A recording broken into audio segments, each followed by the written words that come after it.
Good morning. Today I'm taking some self-reflection time with aims to analyse and interpret my own goals of professional development, taking a holistic look at my passions and contrasting with the eights or professional standards for teachers. Revisiting the standards and descriptors, Standard 3, plan for and implement teaching and learning, it stands out for me more explicitly. And the descriptors 3.33 use teaching strategies. The idea of having a wide variety of strategies in the classroom to adapt to any context or struggle students might face is an optimistic outlook that I'd love to achieve.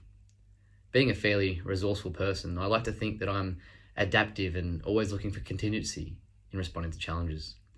Consistently, through anecdotal observations of all my favourite teachers, coaches and mentors, their reflexive and wide variety of skills to assist learners in overcoming intellectual, physical or emotional obstacles are what have made them such powerful people to be exposed to.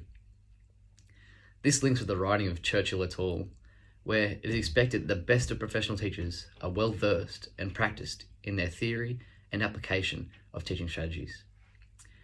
But it's not just the observations I've made. I'm passionate and fascinated by the ideals of classrooms where students aren't just given demands and dictation. Strategies with a large pedagogical impact, such as inquiry-based learning structures, incorporation of collaborative discussion, and implementing working non-permanent services into classrooms are intriguing to me, and I believe that they could form part of my future professional practice. Inquiry-based learning can have profoundly impactful outcomes for young learners, taking lead in investigating their own understanding of content through creative avenues and interpreting their own contextual awareness of learning.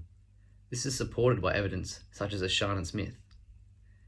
This interpretation of student-led learning can be seen in other ways, instead of the teacher acting as a facilitator, but as an important, equal member of the classroom discussion. Collaborative discussion as a strategy for developing learning is easily accessible and can be approached with little need for differentiation to allow equitable voice.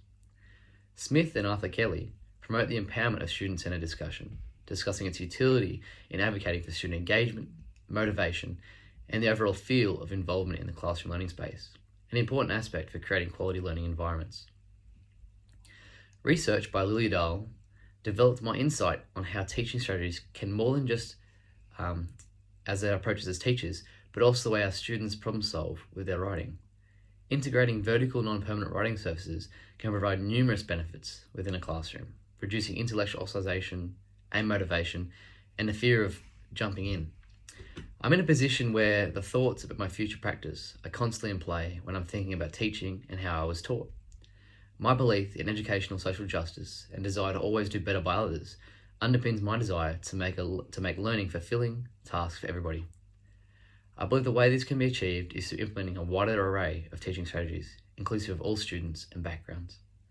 These strategies form a desired outlook for me as my professional expectations are developing around me.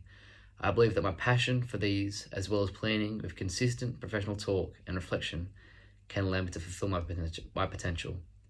This potential would ideally be a well-practiced and evidence-based teacher, supporting the classroom and community with application and understanding of teaching strategies. Thank you very much.